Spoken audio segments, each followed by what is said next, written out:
Geez, I don't know why I bother. I don't know why I bother anymore. Good morning, 6:05 on a Thursday. Great to have you here on KCMO Talk Radio. You know, I try to give you guys the best research show that we can here that's obviously focused first and foremost on what's happening in the Kansas City area. But I really have to get out of the habit of wasting my time checking in with the Kansas City Star. I have to get out of that. Now, it's a habit I've had for several years now doing this show. But it's an enormous waste of my time and an enormous waste of your time for me to do it because now I've got myself all bent out of shape as I start the show here on a Thursday morning. You know, I don't want to be in a bad mood at 6:05. I want to be in a good mood, John, but unfortunately, this stuff gets me all ticked off. Now you know what it's like to be me. Yeah. Takes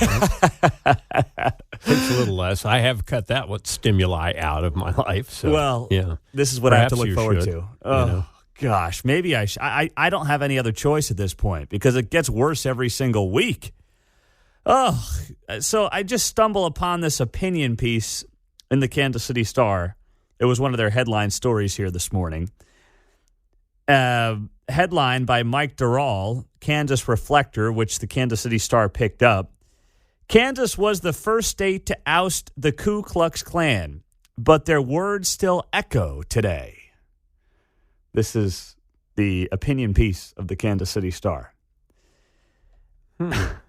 So interesting. I'm just looking at that and I'm saying, okay, how are their words still echoing today across Kansas, right? Like that's the part of the story I care about. Well, I read this thing. I mean, I read through hundreds and hundreds of words trying to figure out how their words are still echoing today across the state of Kansas, how the Klan is still echoing today in this state. And I know you'll be surprised to learn that the piece never talked about it. The piece starts off saying in the early 1920s, it's estimated the Ku Klux Klan had more than 60,000 members in Kansas. In September of 1924, the Klan held the second Imperial Convocation in Kansas City. It attracted 5,000 delegates from across the country. Now remember, we're 100 years ago now as they start the story. They were told by Grand Dragon Hiram Evans they were of superior blood. All right, well, I mean, that guy sounds like a real scumbag. And then the article goes on to note, when people think of the Klan, the Confederate States come to mind. In fact, the original incarnation of the Klan dates to 1866. Blah, blah, blah, first leader, first grand wizard. I'm like, okay, tie this back to Kansas today. You're telling me it's echoing today. What is happening today in the state of Kansas? Let's read a few paragraphs down. The most frightening aspect of the Klan was lynching between 1883 and as late as 1941. 4,500 people were lynched, 41 in Kansas. They talk about a man lynched in Salina back in 1893. Okay, let's forward it to today. Come on, article. Let's go to today. In 1925 here, this is the second to last paragraph, Kansas made history and became the first state in the nation to legally oust the Ku Klux Klan. Oh, that's pretty good. And that's, once again, what? 98? Mm-hmm. 98 years ago now. Doing the math. Okay. All right. We're all on the same page. I'm still waiting to learn how this is supposed to be echoing today. I can help you out here. Oh, you can? They inconveniently forgot one story. Oh. So if they're saying the KKK is what? Would their words reverb or whatever, yeah. i.e. racism? Let's make sure I get the words right. Yeah. This is the headline in the Star. Echoes today. Their words still echo today. So that would be, I suppose, implying racism, right? Yes. Okay. Mm-hmm. Like maybe cutting fundings for the Quindaro Preservation Site? Woo, baby. The governor? Oh, yes. Forgot to bring that up, didn't they? That brings it to today. Oh, yes. Imagine if a Republican governor had vetoed funding for the Quindaro ruins. Brownback. Yes. Imagine if a Republican like a Brownback would have done that in Kansas. You would have had opinion pieces on how, Republican governor fails to support key stops. Would have been the centerpiece of that opinion. Of course, on the Underground Railroad. Mm-hmm. Would have been something like that. But, of course, Laura Kelly does it and no one says a peep. So here's how the article ends, and maybe this is what the Kansas City Star piece, technically a Kansas Reflector piece that the Star just copied and pasted. When they say the Klan's words are still echoing today. Here's how the article ends. The Kansas State Historical Society maintains an extensive collection of Klan documents and photographs. A new book by Pulitzer Prize-winning author Timothy Egan is an excellent, highly readable history of the Klan in the Midwest. It's titled, A Fever in the Heartland, The Ku Klux Klan's Plot to Take Over America and the Woman Who Stopped Them. Quotations taken from the book for this article are used with permission from the publisher. So this headline that reads, Kansas was the first state to oust the Klan, but their words still echo today. Well, you would think that would be based in something, right? That headline would suggest that the Klan still has some type of pull today in this state, right? That's how that headline would read to you. Instead, what this article basically does is talk about horrific things, and undoubtedly horrific things that happened over 100 years ago, and then say, well, the Kansas State Historical Society has an extensive collection of Klan documents and photographs. Great. So there are documents at a museum somewhere. Was this just a lame excuse to write about the Klan? In which case I would ask, what's your weird obsession with that? Kansas Reflector and Kansas City Star? Because I looked it up. I mean, I found this article from U.S.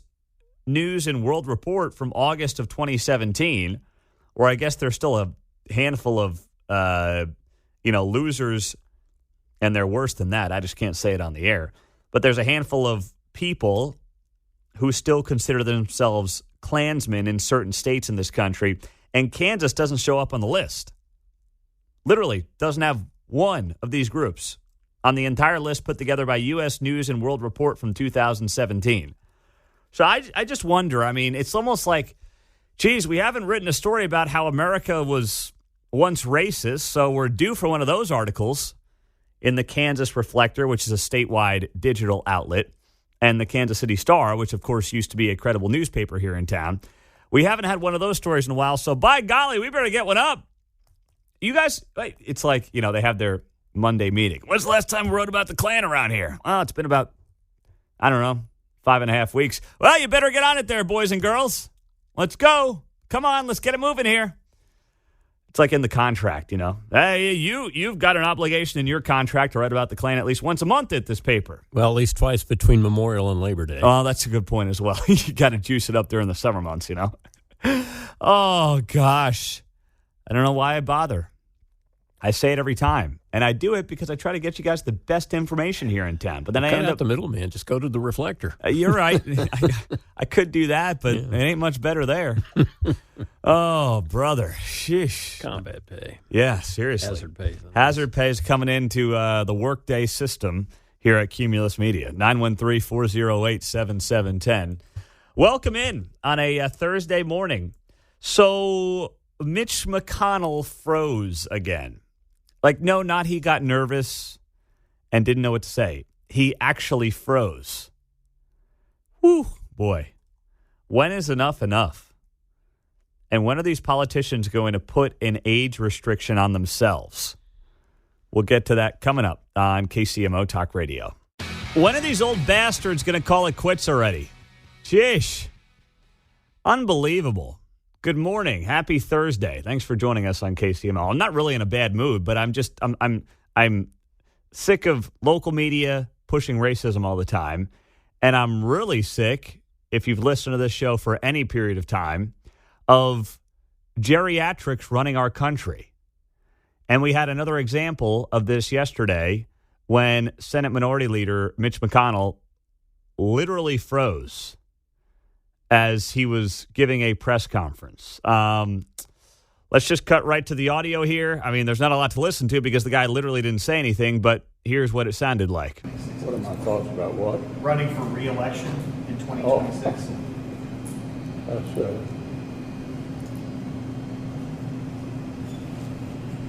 Huh? Mitch? Did you hear the question, Senator? Running for re-election in 2026? Hello? Anyone home? Mitch, All you right, I'm there? sorry, you all. We're going to need a minute. Senator. Benny. Mitch is ushered into the concussion tent on the sideline. Okay. Yeah. Okay. All right. Somebody else have a question? Please speak up. All right. Well, there you go. That was Mitch McConnell freezing up. This is a month after he froze up on Capitol Hill in late July. And this was yesterday in Covington, Kentucky, during a gaggle with reporters. And he was asked a very simple question. Hey, what do you think about running for re-election in 2024? And he legitimately just froze. I mean, if you haven't seen the video, I'll pop it on the we can get it up on social media, on mine or on the KCMO page as well. Looks like a turtle getting ready to go back into his shell. That is what it looks like. I mean, he lived up to the nickname the Turtle pretty well in that clip. Now, of course, whatever happened there, we wish him well, no doubt about it. I mean, just from a pure health perspective, regardless of politics or anything like that, we wish Mitch McConnell well. But this is now the second time in a month it's happened to this guy. So whether it's Mitch McConnell, right? Whether it's Joe Biden, who doesn't really have moments that bad, but obviously has plenty of moments that make you realize the man is 80 years old. I mean, time after time after time. John Fetterman, Pennsylvania, right? We know his issues. I mean, Dianne Feinstein, who's getting ushered in to Congress to vote on things she doesn't even know what she's voting on. And I mean, and she's what? She's in her 90s, I believe. Yeah, she's 90. She turned 90 in June. We have got to figure out a system that does not allow individuals who are all over 80, if not getting close, to run the show. I mean, if these people showed up and you were a manager at Target or Walmart or Quick Trip or anywhere, and they wanted to be a greeter, you'd be like, I think you're too old. But for some reason, we let them run the country. I mean, I saw a lot of people saying in the end, it's our fault as voters, right? Well, we elect them. And that is true to a degree. But let's be honest. When you're an institution like Mitch McConnell, when you're an institution like Dianne Feinstein in California, who's going to primary you successfully? You can run the greatest grassroots campaign of all time in Kentucky against Mitch McConnell if you're a Republican, grassroots conservative, and you don't stand a chance, right? Name ID, voter turnout may not be all that high. Everybody knows Mitch McConnell. I mean, that stuff's all worth something. He's got the entire establishment behind him there in Kentucky and in D.C. The notion that, it's the voters. I mean, yes, it kind of is. But it also is the fault of the people in charge to not put an age restriction on themselves, which I've been suggesting for a very long time. And, of course, they're not going to do it to themselves because, they have to kick themselves out of office, John. And would you view that maybe differently as saying imposing term limits? Yes. Would that accomplish the same thing, or do you see them as different issues? I see them as different. Okay. Because with term limits, you could still decide at like 72, let's say, that you want to run for office. Okay, sure. And let's say, if we put... Oh, you got 4 terms. Now you're off another what? Yeah, now you're off in the Senate. You're off 16 another years, huh? 24 years in the Senate. Yeah, okay. Enjoy that till you're 96. So not exactly the same thing. No, just because I would do both if I could. But okay, if I had my druthers, I would just say, hey, we have limits in terms of how old you have to be to run for Congress, 25. To be in the Senate, you got to be 30. To be president, you have to be 35. What I would do is I would just take, I would add 50 years to each of those. Out of the House by 75, out of the Senate by 80, White House 85. And that's me being generous. I mean, or you could do it where you just make it 80 across the board. And once again, that's me being generous. I'd love to put it at 75, but that's probably not as realistic. And if you run when you're 70, you get 2 terms. Yes. Or whatever it is. Yes. I mean, if you want to have some caveat in there where, you could spend, let's say, up to 12 years. I mean, that's even too much. I don't want 84-year-olds in the Congress. Goodness. One term if you run when you're 70. One term. If you're over 70, you get one term in the Senate, and I'll give you 3 terms in the House because the Senate is 6 years, the House is 2 years. So you get 6 years if you want, if you're over 70. I mean, that's what I would do. And here's what I'll give these geriatrics in charge right now. I'll even give you this. You grandfather yourself in. This does not apply to you. How about that? Can we just get a deal here, please? It doesn't apply to you, all right? That way, you can sit there till you're 96 if you want, but it will apply to anyone who is newly elected to Congress. I'm willing to do that just to get the ball rolling on this issue. All right, Mike's in Gardner on KCMO, 913-408-7710. What's up, Mike? Good morning, man. Good morning, Pete. I totally agree with you as far as the geriatrics out there. But there's one point that we need to look at, and the American people voted a moron that had a stroke in Pennsylvania. Fetterman, I mean, he couldn't even tell where he was at or how to speak or anything, and he still is not cognizant. Yeah. So there not only needs to be a geriatric test, but a cognizant test. Cognitive test, yeah. We've got an amendment to check on the president, but we have no amendment to say, hey, you guys in Senate or Congress, you can't understand where you're at, so you need to be gone. Yeah, I'm with you there, Mike. Thank you very much. I mean, if we could get them in a cognitive test, that would be outstanding. Here's my fear. They will never do that to themselves. Because imagine if they all start failing the cognitive test. Oh, my goodness. 913-408-7710. I want to continue this conversation with you at 6:27 on a Thursday morning. Mitch McConnell freezing up yesterday, second time in a month. You know, we have all the Joe Biden audio clips, everything else. I mean, these people are 80 years old. You wouldn't hire them to be greeters at Walmart, yet they're running our country. How do we stop this? Pete Mundo on KCMO. I mean, it's sad, but it's also like, dude, you're collecting a paycheck to help run the most powerful government in the world, so I kind of need you cognizant. I need you to know what's going on here, Mitch McConnell. If you haven't seen it, if you haven't heard it, there's not much to hear, but here's Mitch McConnell freezing up for the second time in a month. What are my thoughts about what? Running for re-election in 2026. That's Well, uh-oh. Hello? Anyone home? Did you hear the question, Senator? Running for re-election in 2026? Mitch? All right, I'm sorry, you all. We're going to need a minute. Senator. Benny. Hello? Such a cute soundbite. okay. Hello? Okay. All right. That's it. That's all we Somebody got. else have a question? Please speak up. All right. So long. See you later. Goodbye. That was Mitch McConnell freezing up, literally standing at the podium in Kentucky. And I wish him well. I want him to obviously take care of himself. The man is 80 years old. But we can't have that. We can no longer have people like Mitch McConnell at 81 and Joe Biden at 80 years old running the country. I mean, I would put an age limit of 75 if I had my druthers on everybody in Congress. White House, Senate, House, that would be my limit. You could talk me into, adjusting it a couple of years here, a couple of years there. But here's the thing. We have age minimums. Got to be 25 to be in the House. Got to be 30 to be in the Senate. We got to be 35 to be president.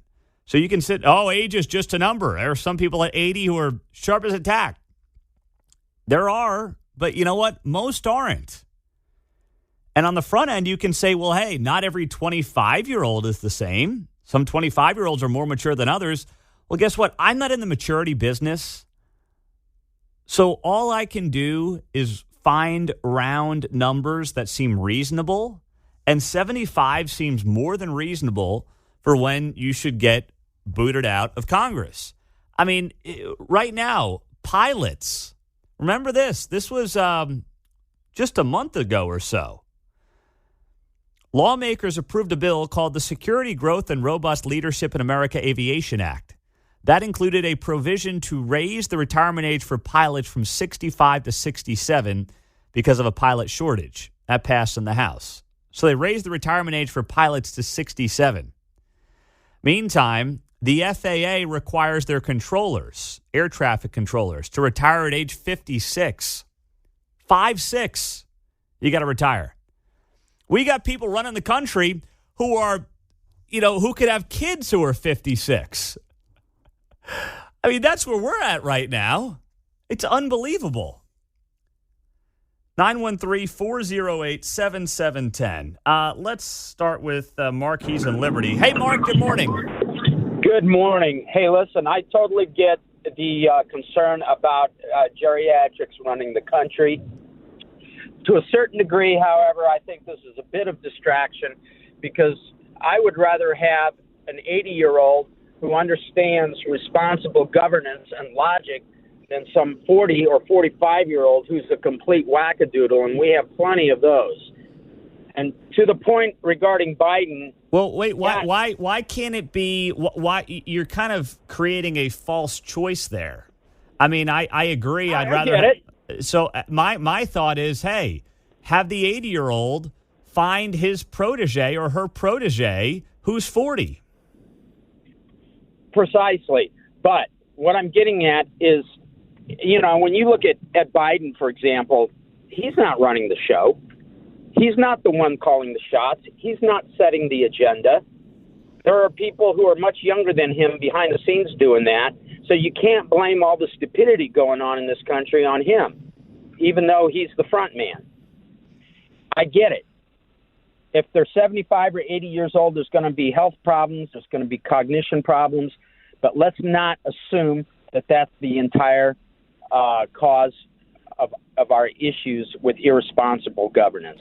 I mean, Mark, I'm not blaming, Joe Biden's horrible policies on his age.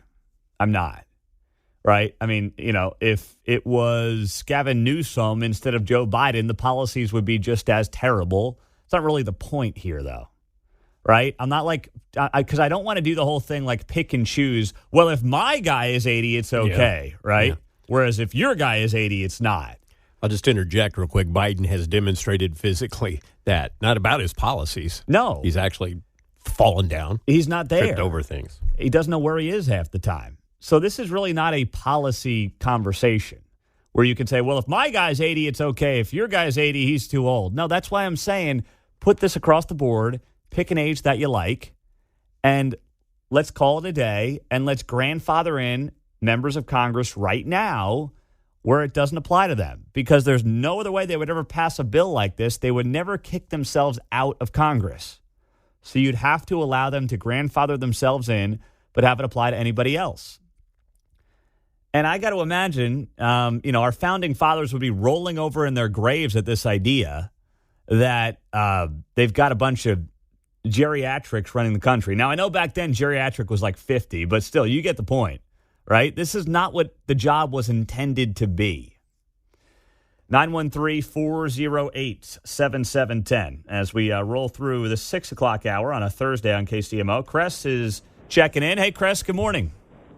Good morning, Pete. I don't know if I'm for actual term limits in Washington, D.C., because we're going to see exactly what happened in Jefferson City at the state capitol that we'd see in D.C., but I am for the Which is what? And I do agree. Which is what?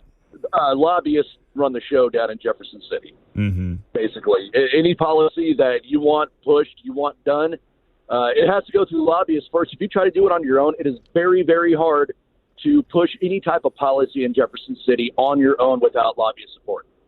But I digress on that. I do want to talk about, though, the age limit thing.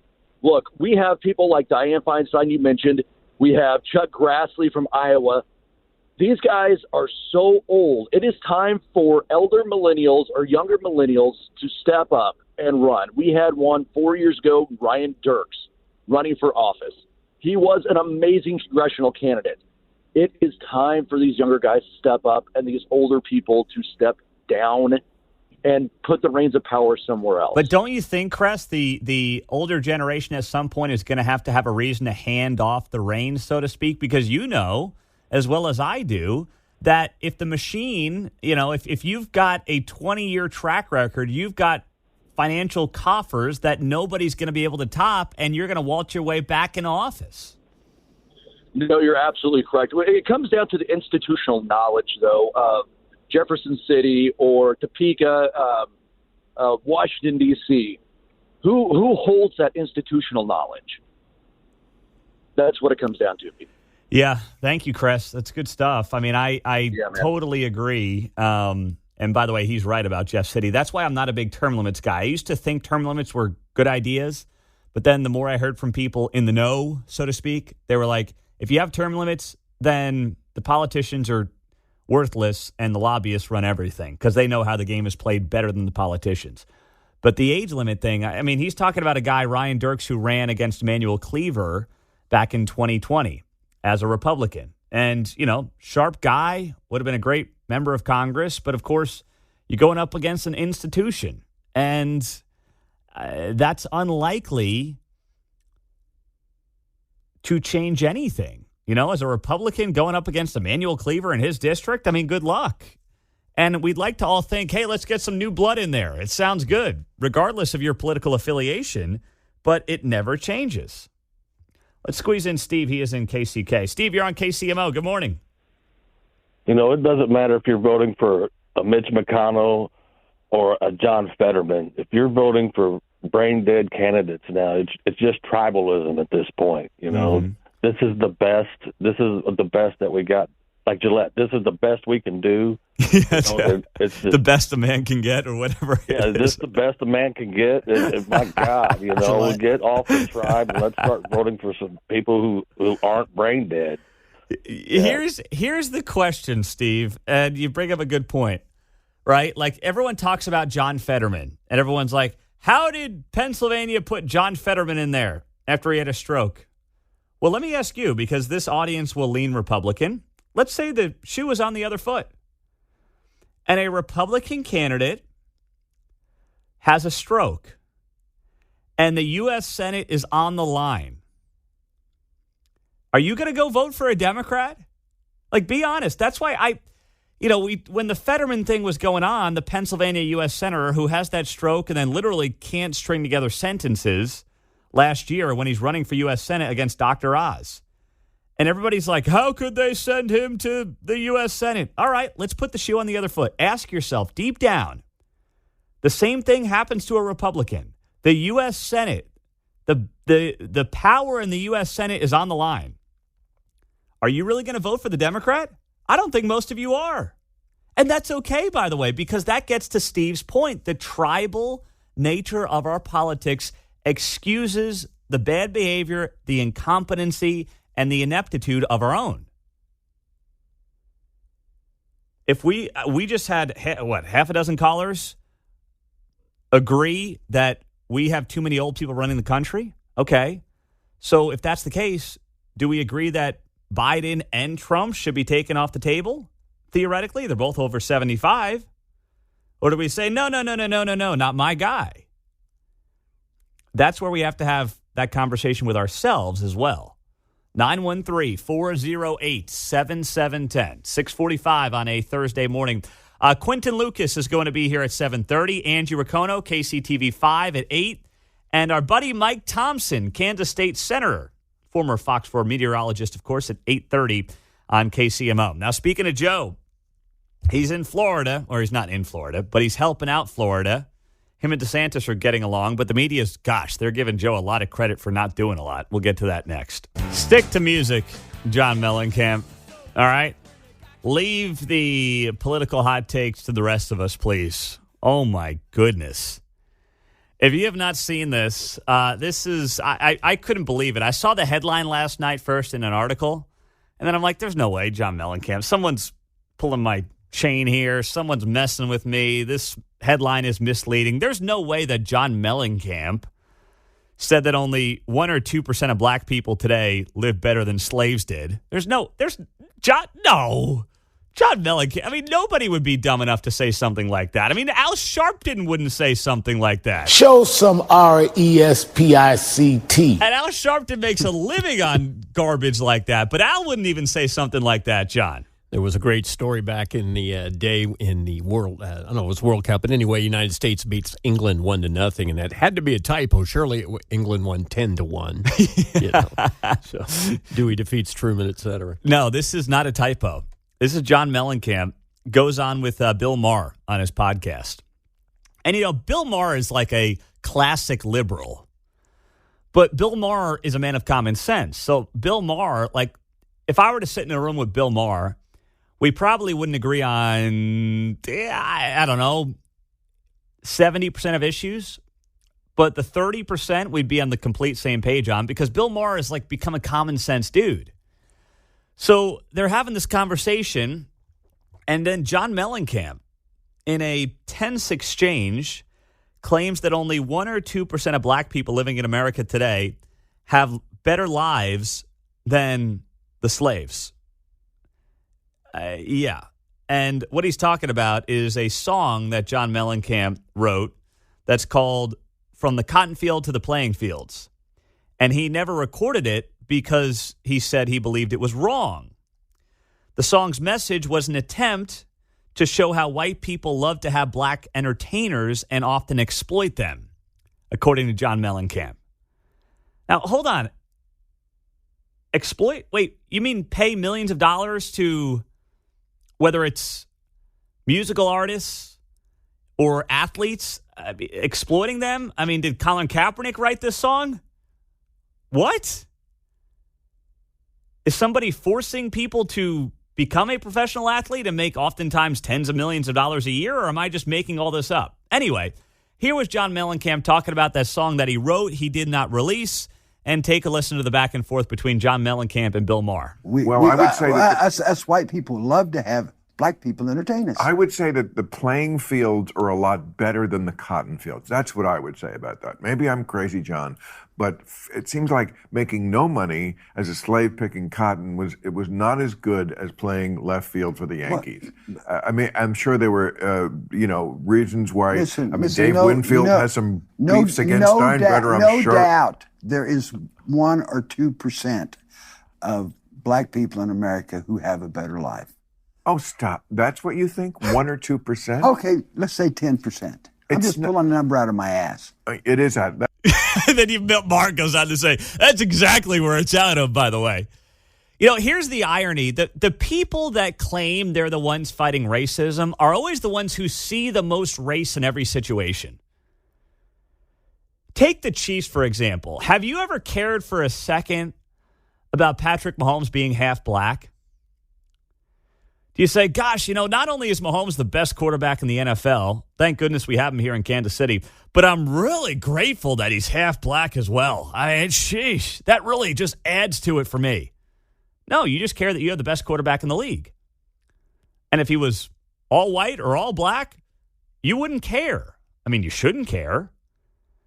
Because in sports, all that matters is who's the best. It is one of the last meritocracies out there. If you are the best player, you will get on the field. And this notion that John Mellencamp has, first off, I mean, to suggest that 1 to 2% or even 10%, in his words, of black people have it better than the slaves had it, I mean, holy cow. You have got to be living on another planet to have those words come out of your mouth. You have got to be so out of touch with the average person, white, black, Asian, Latino. And that's what happens to these artists, right? They get so rich, they get so famous, they get so out of touch, they say ridiculous things like that and don't even realize how ridiculous they sound. And then to boot, when you got John Mellencamp out there saying, well, 1 to 2% have it better and white people love being entertained by black people. No, you know what I love being entertained by? Winning teams. And I don't care who's on that team. If my team's winning, if it's a bunch of black guys, great. If it's a bunch of white guys, okay, whatever, great too. I just want to win. And that's where Mellencamp has completely lost the argument as well. Well, these guys have a colorful way with words, but he certainly wasn't the valedictorian of Seymour High in Indiana. So you're kind of starting with a small subset. I mean, unless it was a class of one, that's the only way. Unbelievable. I mean, that is, I've listened to celebrities say a lot of dumb things, and that is right up there with the best of them, or the worst of them. Well, looking forward tonight to joining State Rep in Missouri, Aaron McMullen. He is running for state Senate on the Missouri side of the state line, and he's having me out tonight in Buckner to MC his event. So, I mean, I was looking it up last night. I mean, Buckner from where I live in rush hour is like an hour and 15 minutes, so I might as well take a plane. Take a lunch. Yeah, seriously. Going to fill up my tank when I get halfway there and then fill it up again on the way home. Jeez. But looking forward to being out there tonight with Aaron McMullen. It is an event open to the public in Buckner. So we'll pop it up on the social media pages. Does cost you money to get in, though. It's not like you're going for free. I'll tell you that right now. But Aaron's a good dude, and he's made a name for himself there in the Missouri House. And now he's looking to take that next step to the Missouri State Senate. He's the guy who's got the mustache. He kind of looks like Colonel Sanders a little bit. He's got that look going for him. So good guy. He's done a good job down there in Jeff City, and I'm looking forward to being out there in Buckner tonight. With Aaron McMullen at his state Senate event. So that'll be fun. That'll be good. 913-408-7710 is always how you join us on a Thursday morning on KCMO Talk Radio, 710 AM and 103.7 FM. I'm not sure if you saw this, but prayers up for Gary Woodland, PGA Tour golfer, as also a Kansas native, Topeka guy. Yesterday, it was announced that he's going to have surgery to remove a lesion found on his brain.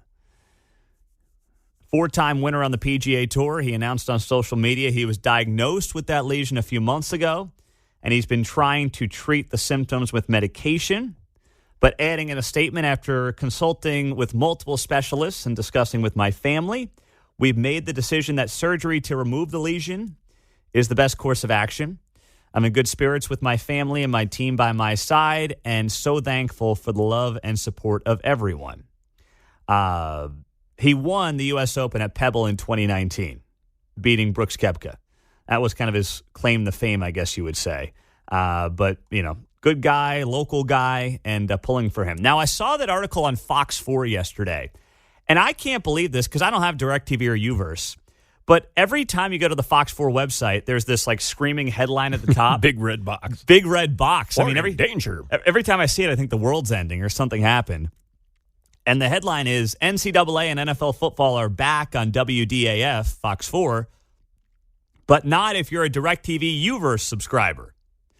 So what it sounds like to me is that they're going through one of these negotiations where DirecTV and Uverse are not willing to pay Fox 4 what they want to be paid for their subscription to carry the channel. Because here's the thing about TV. TV has two revenue streams. It's not just advertising, but it's also a payment received from DirecTV, Uverse, YouTube TV, whoever your cable provider is. They pay these TV stations to carry their channels.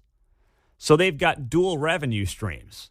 Now, that's why the cable bundle itself collapsing has been bad for a lot of these TV networks. Like ESPN was getting, it still may be getting $10 per household. So that means if you have a cable package and you never watch ESPN, you're still paying $10 to have your cable bill that goes to ESPN. That's why ESPN was a great scam for years, because they would subsidize their sports from people who don't watch sports, right? If you don't watch any sports, but you have a cable bill, you're paying for other people essentially to go watch sports. You're paying for Mark to make an over-under bet on the UCF Kent State game tonight or something ridiculous like that.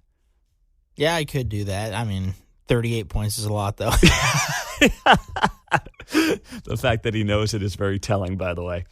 But that's how the cable bundle always worked.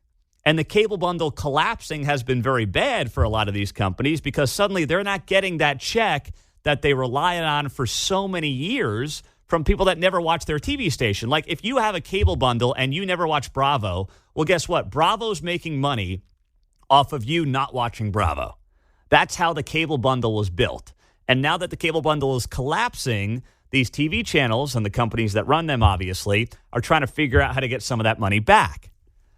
But we're right up against it here. I mean, geez, Fox 4 is going right up against college football coming up this weekend with this DirecTV U-verse negotiation. I wouldn't want to be a part of that. It's time to go back to the rabbit ears. That's what it's time to go back to. And cut the cord. Cut the cord. Get yourself all set up. That's what you're going to have to do if you're a DirecTV U-verse subscriber. But my guess is this is always how it goes.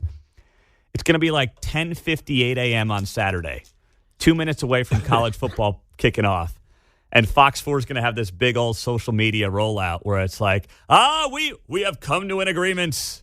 We're happy to announce that DirecTV and U-verse will once again be carrying WDAF. It's always down to the wire. But they know if they start screwing with live sports, the only reason people really need to have cable bundles anymore, they're going to hear from the folks. Now, speaking of hearing from the folks, those of you in Jackson County, I know you've been barking up a lot of trees in that county. You've gotten pretty annoyed at what's going on there, and you should be annoyed. We told you yesterday about how Angie Riccono at KCTV5 found this incredible property. I mean, it's not an incredible property. It's like a quarter of an acre that the county of Jackson County valued at $356,270, along with over 500 homes in the county that had that same exact valuation. Well, thankfully, the owner of that empty quarter-acre lot appealed, and it got brought down to $9,000. Think about that. The county assessed it at $356,000, and after an appeal of this empty lot in Jackson County, it got pulled down to $9,000. Well, what about $1 million home? What about the other end? Angie Riccono has found $1 million home that also saw a valuation go to $356,270. It doesn't make any sense. I love when people worth hundreds of millions of dollars say things that I've been saying for months. It makes me feel a little bit better about myself and like somewhat smart. So I've been saying for 3 months that the downfall of Bud Light needs to be studied in marketing classes around the nation for generations to come on how to destroy one of America's most universally liked #1 brands in the span of just a few weeks. If you are serious about being a marketing professional, you should understand how Bud Light destroyed itself. And it's not like, well, because people don't like transgender folks. No, that's not why Bud Light got hammered so hard. It was not really a transgender issue at its very core. It was a couple of middle fingers by traditional America to a brand that they trusted, that they liked, that they enjoyed, because they weren't aligning with their belief system that is not about being anti-trans at its core. It's about being pushed into something that you don't want any part of. It's about being force-fed something that you don't want to deal with when you're picking a beer. And it was a very easy thing to boycott, easier than, say, Target, which sells 1 million different things. It's a food store. It's a department store. It's a clothing store. It's a furniture store. Bud Light was an easy target. And at the wrong moment, they made a colossal mistake, and it's cost them dearly. So Kevin O'Leary, Mr. Wonderful from Shark Tank. I saw this headline yesterday on Yahoo Finance. Kevin O'Leary says Bud Light is the gift that keeps on giving and plans to teach its 25% market share collapse to college students. In a recent interview with Fox Business, O'Leary said that Bud Light's situation is unheard of in the beer industry. He told Fox, beer brands take decades to build and usually are fighting for 1% to 2% share per year by spending hundreds of millions of dollars in advertising. This has never happened before. No beer brand has ever lost 25% market share in a matter of hours. It's so unprecedented, and there's no playbook for this, he said. So O'Leary, of course, pointed out why Bud Light is facing such strong headwinds. And he also said that he intends to share it with his students. He said, "This is so extraordinary that I'm planning to teach it this fall in the colleges that I visit and guest lecture at. I've never seen a brand case like this one," he said, later adding that Bud Light is the gift that keeps on giving. I've been saying it since Memorial Day. This has to be taught in colleges. Now, I'm sure any colleges who catch wind of Kevin O'Leary teaching this in a guest lecture scenario are going to disinvite him. I'm sure that the wokest of the woke colleges are going to be like, "Hey, Kevin, Mr. Wonderful, we love you, buddy, but we can't have you coming here to teach kids about how Bud Light blew itself up. Hey, we can't have that on campus. There will be protests against Kevin O'Leary." So I hope that any colleges he's going to go to is going to let him talk about this, because once again, if you actually want to get a crash course lesson on marketing and branding and market share, I mean, this is an incredible case study that, by the way, is still unfolding. We're living through in real time. So it seems more than worthy if you're going to spend, 20, 30, 40 grand a year on an education. This would be a great case study. And if Kevin O'Leary wants to come to my classroom and teach me about this, I mean, sign me up. It's invaluable. But meantime, speaking of Bud Light, Mark sent me this yesterday.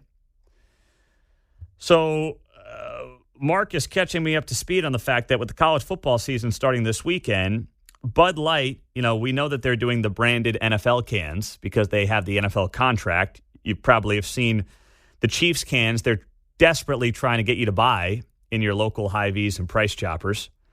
I'll tell you what, though, I was in my Hy-Vee here in the last couple of days. I think they're standing strong. You're standing strong out there. It was like 2 cases gone. So now they're going with branded college cans and bottles.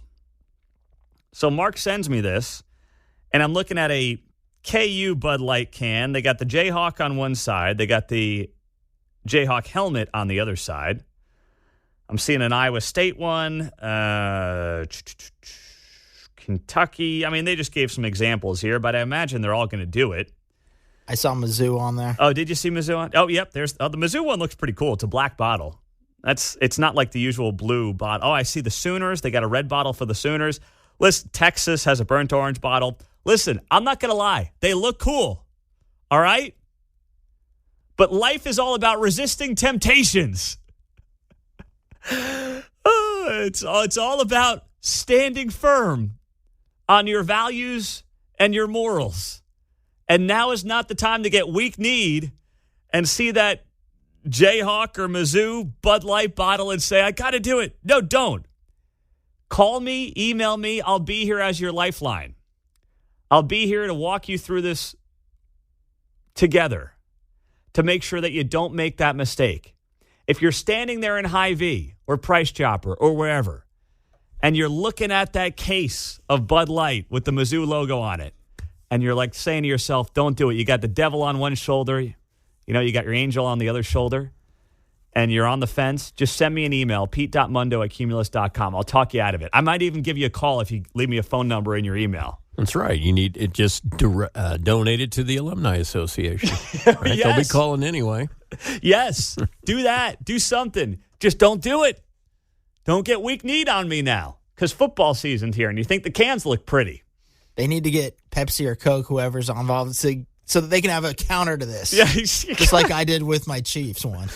Can we just get like Coors Light into this space somehow? I mean, can they buy out the Bud Light contracts when it comes to the sports teams, and they can start putting them on their cans? Just something else.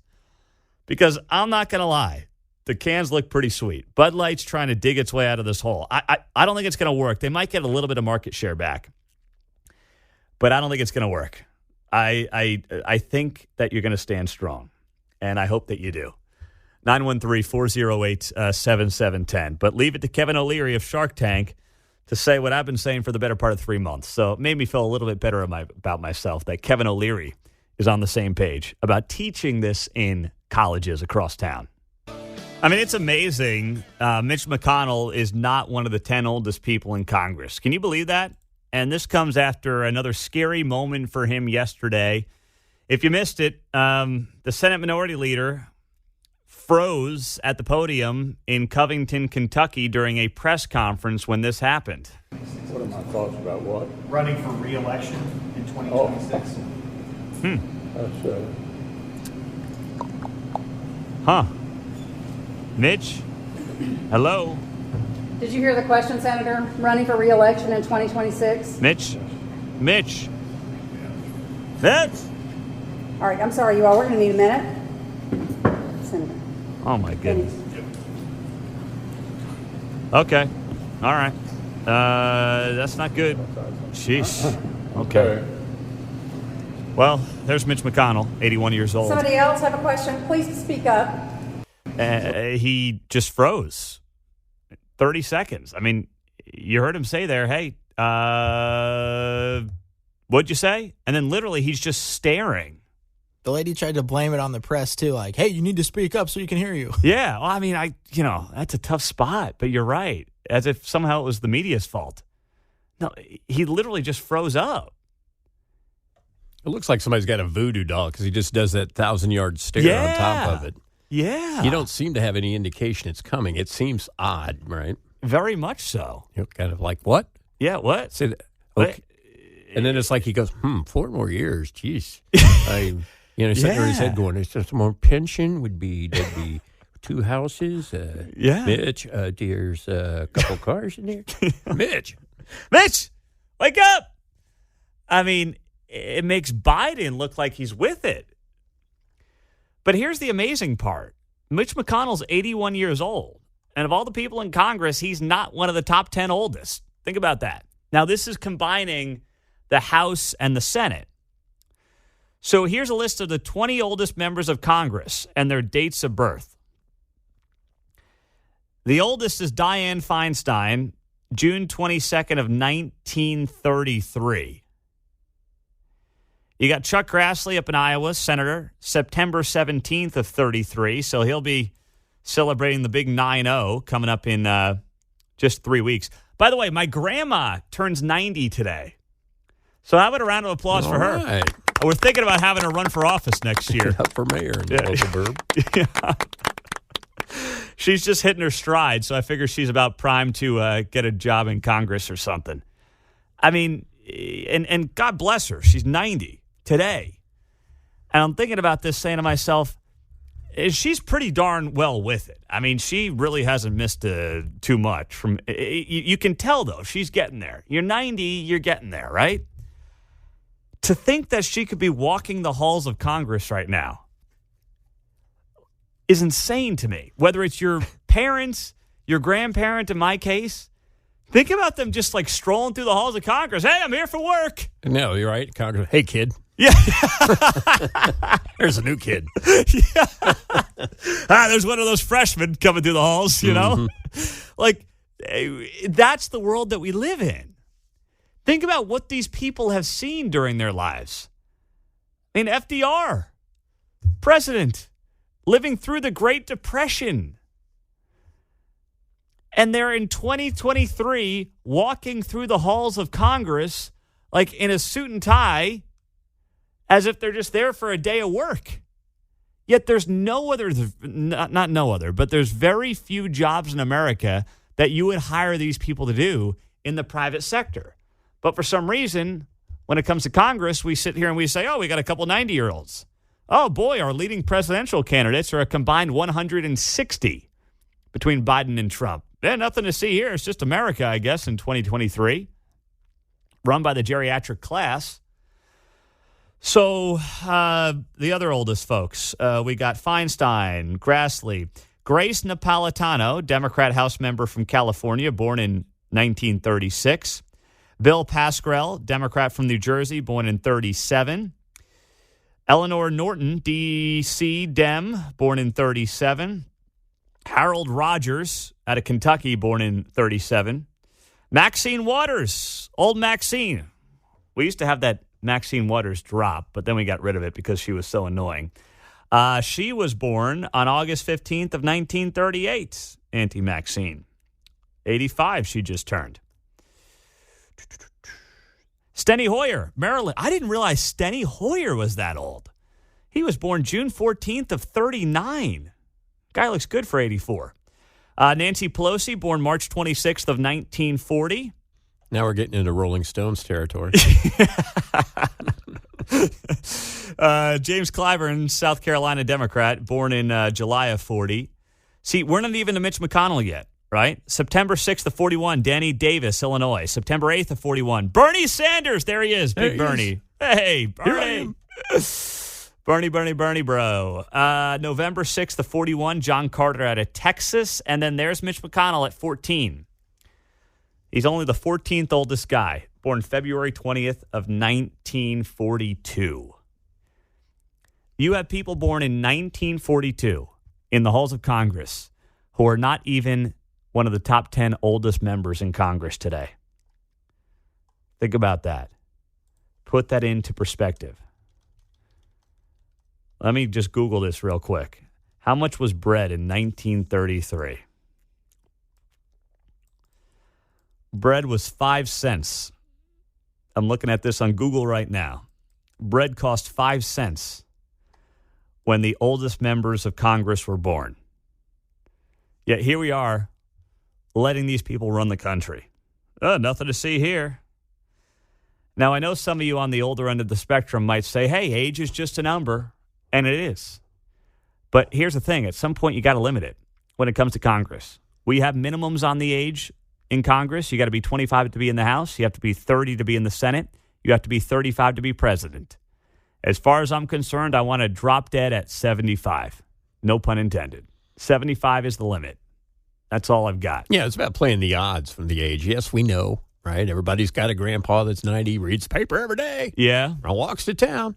Mm-hmm. No, yes, I know, but that's not the large percentage. Yeah, and you can say the same thing about the younger folks too, right? I mean, how many 25-year-old guys that still act like they're college bros, or even at 30, 35, right? I know those guys. You know those guys.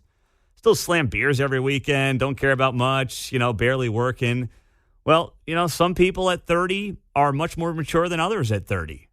But, by and large, you say, hey, 30 is appropriate if you want to be a U.S. Senator. I would probably bump it a little bit, but either way. That's what we've decided because by and large, that's what makes sense.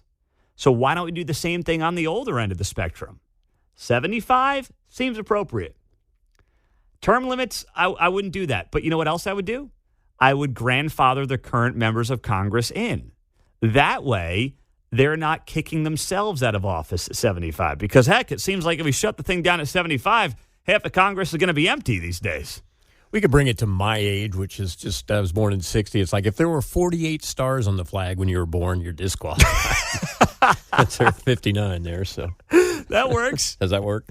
I'm good with that too. Yeah. If that makes people feel better about themselves. If there were less than 48, you're certainly disqualified. Well, here's the problem, though, John. At some point, we're going to have to change that rule because people born once there were 50 stars on the flag in 20 years are going to be really old. So we got to adjust that rule. You see what I'm saying? All right. So the age limit. That is a baseline. That's a baseline for today.